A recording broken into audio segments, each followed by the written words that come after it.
Good morning, my friends. I'm Pastor Ben Hayes from First Baptist Church, Dadeville, Alabama, bringing you our thought for the day on this thankful Thursday. What are you thankful for? I'm thankful for you.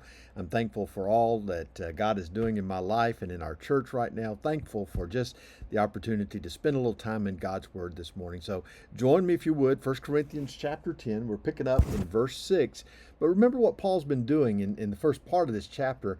He's using Israel as an example to us. The nation of Israel, as they wandered in the wilderness, God took them through the sea, and they were led by the cloud by day and the fire by night. They drank the water that came from the rock that Paul says followed them through the wilderness. The legend says that. It's not in the Bible that it did, but the legend that surrounds it that was well accepted by the Jewish people, which, by the way, wouldn't surprise me at all for God to do that for his people.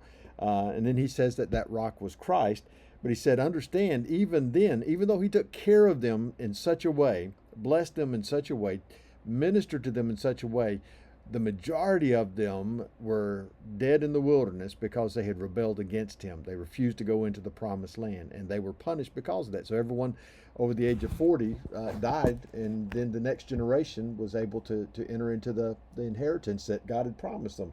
Now look what he says in verse 6. This is important.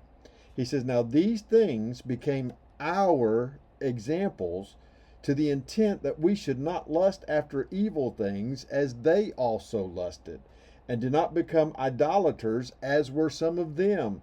As it is written, the people sat down to eat and drink and rose up to play. Now I'm going to pause there for a minute. I want you to think about this. What happened in Israel is our example, that we should not be like them.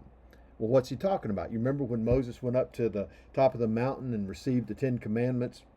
While he was gone, the people decided that they were worried he wasn't coming back. They couldn't see their God, so they asked Aaron to create false gods for them, idols, and he did.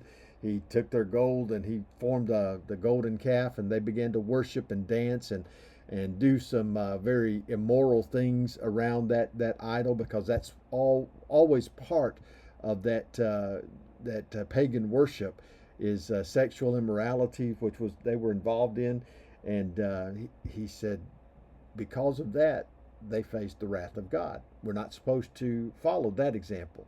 Say, well, preacher, I don't have any idols. I'm not an idolater. I'm not going to form a golden calf. But listen, idols are not just golden calves. Idols are sometimes our family. Idols are sometimes sports. Idols are sometimes our job.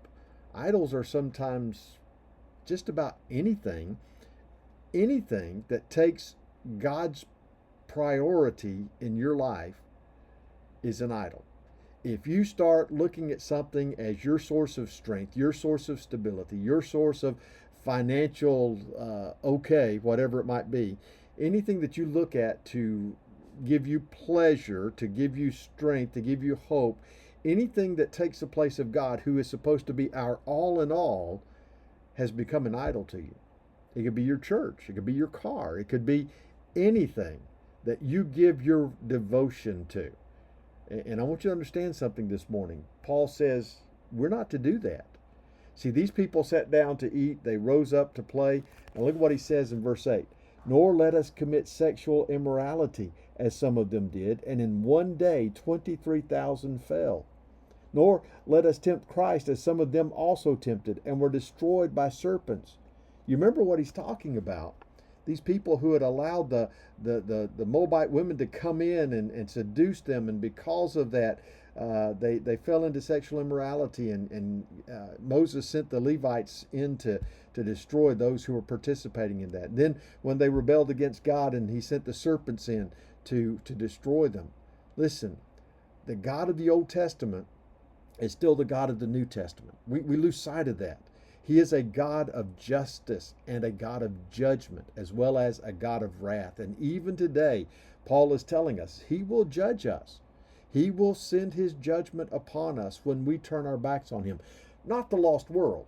Now, their judgment is coming. He's talking about believers, those of us who follow Jesus, who stumble into sin and then decide to stay in it, those of us who rebel against him and reject his will for our lives. God will send judgment to us to get our attention give us a choice to come back to him or to be destroyed. That's what happened with the nation of Israel. Paul says, let's not let that be our guide in life. Let's follow Jesus completely. Think about that today. Be blessed. I'll see you back here tomorrow.